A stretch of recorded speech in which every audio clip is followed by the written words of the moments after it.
There's something rather curious about the whole business of what we call spiritual awakening. People ask what awakened individuals see, what they know that others don't know. The question itself reveals the very predicament we're in. The spiritually awake person doesn't see something that isn't there. They don't have access to some special realm that's hidden from ordinary mortals. What they see is what's right in front of everyone's nose. Only they see it without the filtering, without the commentary, without the constant chattering interference of what we call the ego. Imagine you're looking at a tree. Most of us don't really look at the tree at all. We look at the word tree. We look at our concept of treeness. We think, oh yes, that's a tree. I know what trees are. Maple, oak, useful for lumber, nice for shade, produces oxygen. And we've completely missed the tree. We've substituted the menu for the meal, the map for the territory. The awake person looks at that same tree and sees it directly without the verbal interference. They see the actual suchness of it, the isness of it, the extraordinary intricate dance of light and shadow and form that's happening right there. And suddenly that tree is the most marvelous thing in the universe. They're seeing something extra. They're seeing what's actually there when you remove what's extra, what's been added by the conceptual mind. Most people are walking around in a kind of trance. They're hypnotized by words, by concepts, by their own thoughts.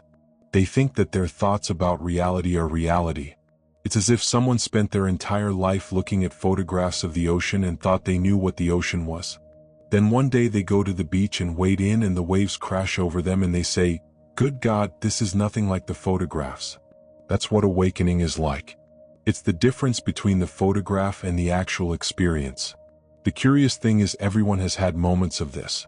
Everyone has had those experiences where suddenly the world becomes vivid and alive and immediate. Perhaps you've had it in moments of great danger or great beauty or great love. Suddenly the thinking stops and there's just this extraordinary presence of reality. Children have this naturally. Watch a child discovering a puddle or a butterfly or their own hands. They are completely absorbed, completely present. They haven't yet learned to substitute concepts for experience. But then we educate them. We civilize them. We teach them to live in their heads, to live in the past and the future, to live anywhere except here and now. And gradually that direct seeing fades away and they join the rest of us in this collective trance. The spiritually awake person has somehow broken this trance.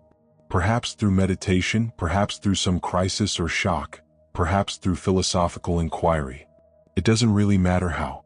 What matters is they've realized that the way they've been taught to experience reality is only one way and necessarily the most accurate way.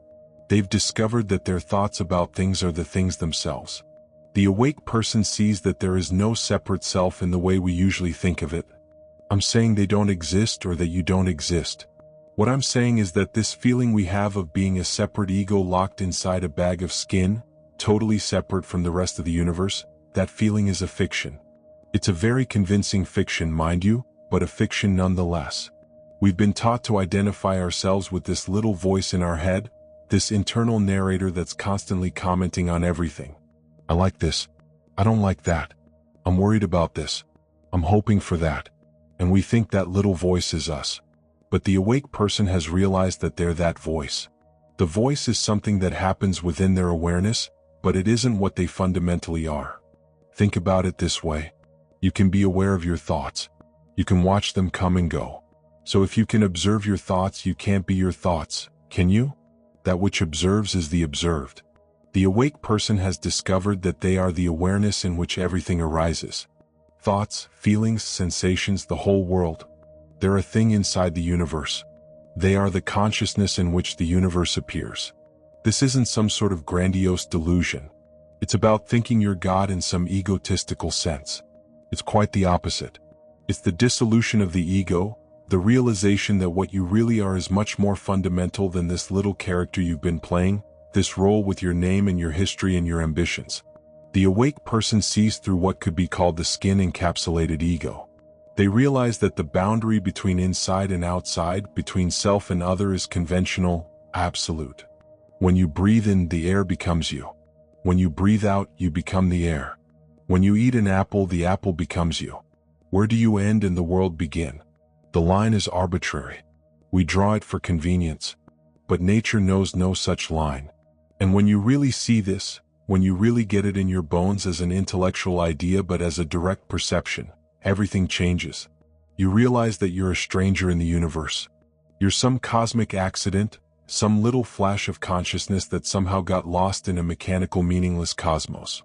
You're an expression of the whole thing, just as a wave is an expression of the ocean. This brings us to something else that spiritually awake people see, which is the unity of all things. Unity in some vague mystical sense, but the actual literal fact that everything is interconnected, that everything arises together. You can't have up without down. You can't have inside without outside. You can't have self without other. You can't have life without death. These things don't exist separately and then come into relationship. They're aspects of a single unified process. Most people see the world as a collection of separate things that occasionally interact. They see themselves as one thing and everything else as other things. But the awake person sees that this is like saying the crest of a wave is separate from the trough. They're different aspects of one movement, one wave. In the same way, all the apparently separate things in the universe are different aspects of one happening, one cosmic event. And this changes everything about how you live. When you see that you're separate from the world, you can't help but treat it differently. Harming others becomes like cutting off your own hand. It's obviously against your interest because they're really other in the way you thought. This isn't morality imposed from outside. It's simply intelligent self-interest once you understand what yourself actually is. Another thing the awake person sees is the extraordinary intelligence of nature, the intelligence of the universe itself. We've been taught to think that consciousness is something unusual, something that only happens in human brains and maybe in animal brains. Everything else is supposed to be dead, mechanical, unconscious. But this is a very strange idea if you think about it.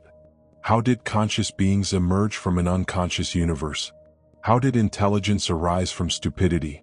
It's like saying you can get blood from a stone or apples from a brick wall. The awake person realizes that consciousness must be fundamental to the universe, something that appeared as an afterthought.